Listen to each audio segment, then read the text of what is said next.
Hello, Kyle here. This is my fan mail to you for the month of June. If you've never received one of these from me before, what I like to do is make a behind the scenes video detailing some thoughts I have in regards to whatever has happened over the last month or what's about to happen. Just Easy Allies biz, behind the scenes, in the mind of Kyle Bossman for the month of June. And of course, you can't talk about June without talking about E3.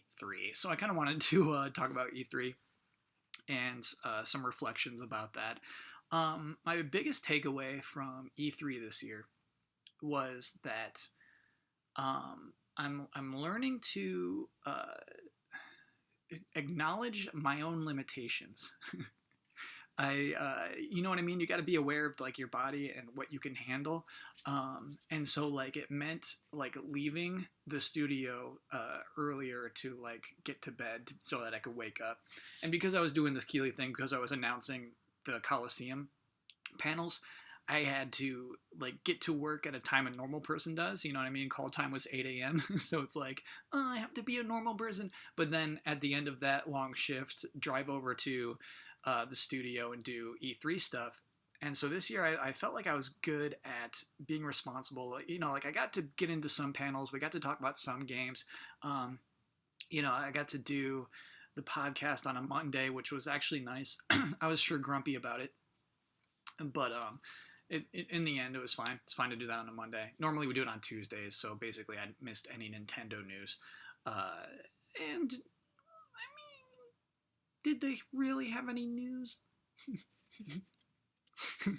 Yeah, I mean, Legend of Zelda Breath of the Wild 2, for sure. It just kind of seems intangible to me without, like, the new thing, right? We just saw the world that we've already... That is not what this video is about. Stay tuned to Friend Code for a whole extra analysis of that.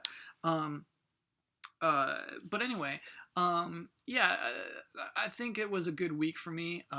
It's funny. I mean, maybe that's just like what being 33 is about. Maybe it is about like, okay, know your rhythms, know what you're capable of, monitor your energy. And it was like funny.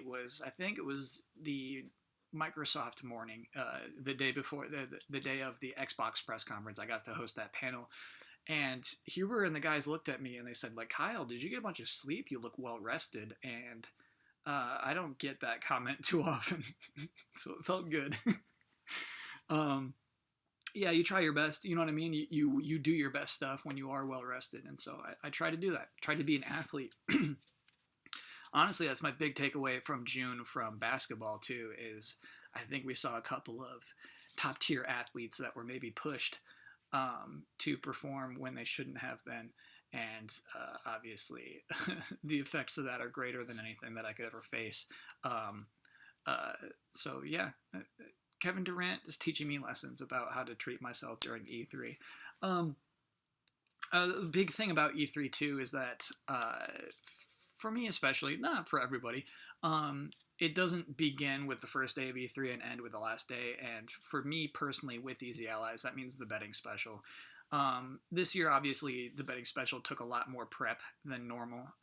Last month, I talked about like coming up with it, right? And so this, like, I was even working on this back in May, the concept and everything, the Don Bucks. I don't know.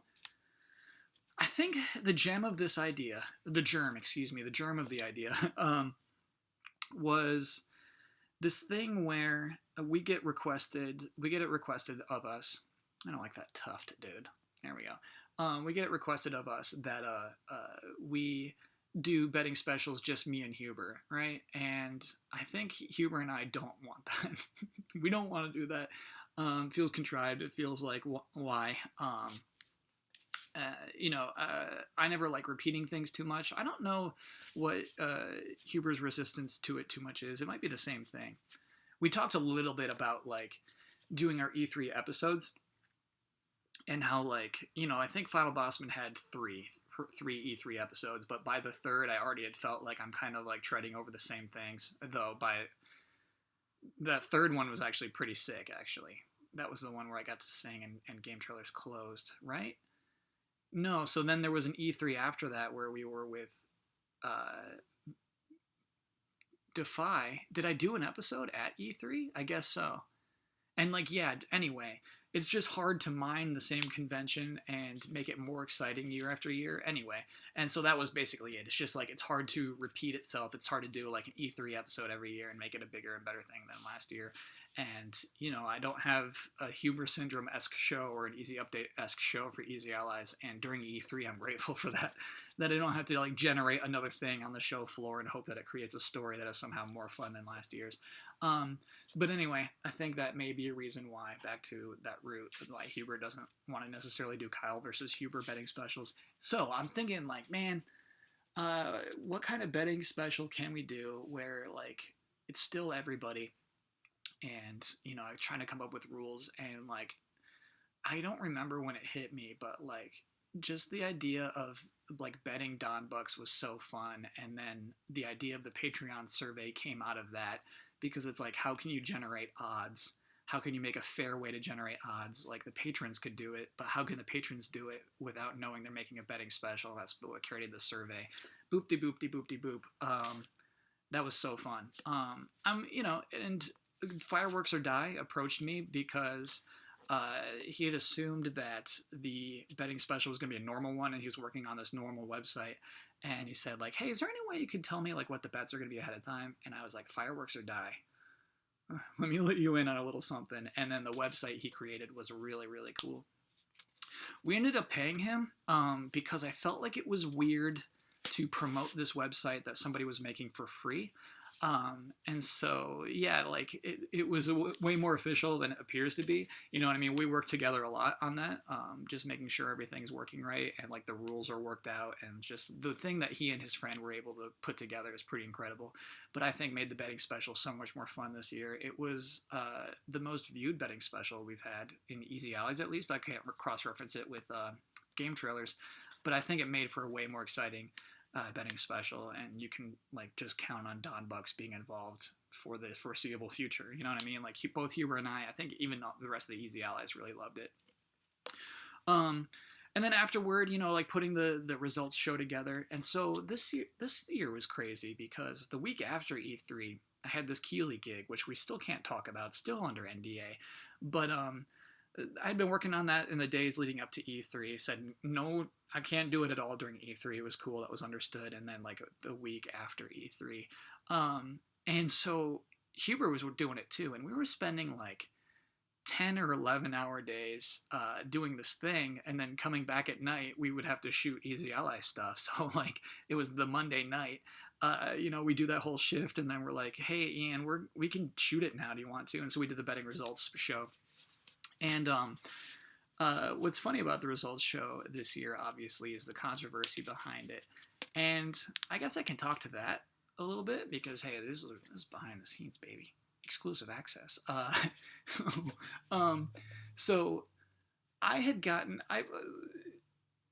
I knew by the rules what was mentioned that with this Final Fantasy VII remake bet, that the result of that bet was no, it was not announced during the press conference. Like, I knew that, right? I had gotten, like, a mean tweet, I think, from somebody who was really offended that the release date was announced and he's not going to win his bet. And it's like, obviously the spirit of the bet was that it would be announced during E3, right? Like, he felt cheated. He felt like this was the opposite of the idea of the bets. And that, like, even though that person was being rude, kind of stuck with me. And so that was why I didn't have to double check with Huber on that one. So it was the morning of, it was Monday when we had a short break. I was like, Huber, here's the rundown. We're going with, yes, that a romantic scene was interrupted. Not a lot of people upset about that one.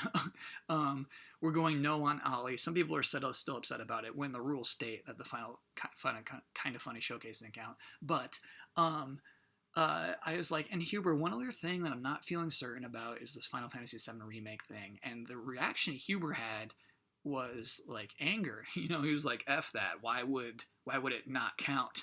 If it was in the press conference, if they said the date in the press conference, why would it not count? He hated that it was a stipulation, that it was a stupid little rule within a rule, that it wouldn't count. And, like, that drives me. But what I love is what I hated was the reaction because this is another weird lesson. Um, we got a really angry reaction, right, when we flipped the rule back and said no, or it was in fact announced there a Final Fantasy VII remake release date was announced at the Square Enix press conference. A lot of angry people, and I presume personally invested people who bet against it and they just wanted their money because they're little cranks. So that was a lot of people. Huge reaction to that. And like I was kind of like annoyed by it. You know what I mean? It's like, hey, this is a betting special. Just roll with the dumb rules. The thing that stuck with me was this was a conversation I had a long time ago with a friend. Like a comedy writer friend who was like making fun of people who care about Star Wars, right? And he's like couldn't understand like why they would care so much. And to me, I said like, yeah, but like the thing is, they do care, right? They care about that world. Oh, you know what? He was upset that like about Star Wars canon. Like, why would anyone take Star Wars canon seriously? And the thing is, it's just like all I said was they care, right? And I think you can't ask why someone cares so much, right? Like I see like caring is a magical thing. It's one of the hardest things you could do in this existence is care about a thing. And so that people cared that much about Don Bucks, about the betting special, is a good thing, right? And actually, like when it came to that Tuesday, and Damiani said, "I demand a trial by combat." He didn't tell us about that ahead of time. That was the biggest gift Damiani has ever given me. Basically, I was so glad he asked for that. And, we like talked about it on Slack, contacted Brad, like, hey, can you give us 3 games? And talked to Huber about like what a trial by combat would look like. And then asked Damiani if he'd be cool with that kind of thing. It was the hugest gift. And I'm not going to say like I lost on purpose. I would never, but like my drive to win was low, I will say, to win the trial by combat, because at the end of the day, where we stand right now with the betting special, with Don Bucks, with everything we put together for E3, with all the betting stuff, no one can be mad at us anymore, right? That guy who wrote that mean tweet, hey, I fought for you, bud. I fought for you and lost. To all the dreamers, I fought for you and lost. And then to all the people, the prissy pants who bet against Final Fantasy VII Remake and got their money anyway, they get to be happy too. They get to see me and Huber lose, and they get to pretend that Damiani has justice, despite the fact that he clearly did not think that a Final Fantasy VII release date would happen during E3. He got his money anyway. Brad lost his money. I'm now second place, which I'm secretly very proud of. I think Brad thought he was getting more money. He's not. So clearly I care a little bit too, right? It's all very, very silly, but hey, second place amongst all the Easy Allies. I'm truly proud of that. So that's some of the dumb magic behind Don Bucks and betting on E3. So yeah, I'm very excited to do more of that. It was a cool, unique thing. I'm grateful to Fireworks or Die, who just popped out of nowhere, right, to say, hey, can we make a cool website? And I'm like, yes, please make a cool website. So yeah, that was fun. It was a fun E3. It was the E3 I was scared of. I think maybe in these past, in some of these, and even when people were asking me ahead of time, like, hey, Kyle, are you excited about E3? I've been worried. I've been worried since like January that this E3 was gonna be like low key, and it definitely was. However, despite that, I think Easy Allies put on like a good show, bouncing off of a low key E3, and I think that's good. That's the most you could ask for. It's so funny that like that dumb Keanu Reeves reveal is like our second most viewed video ever. It cracks 1 million, and the things that we work way harder on will never come close to that. Because like, think about how dumb that is. It's like, hey, Easy Allies, your most successful video of the last year is you opening your jaws to a celebrity appearance. It's like, all right.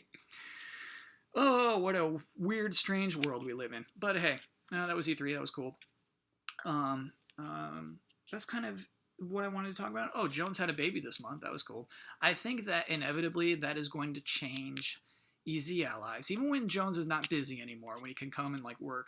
I think that we all think of it differently now, whether we're aware of it or not. I think that's just like part of a crew, right? When your friends start having babies, like it raises you to this level. And so like the office raised us to this level. Jones having a baby, for some reason, I think it's gonna like raise us to a level of like an occupation. Do you know what I mean? Like we gotta feed Jones his baby.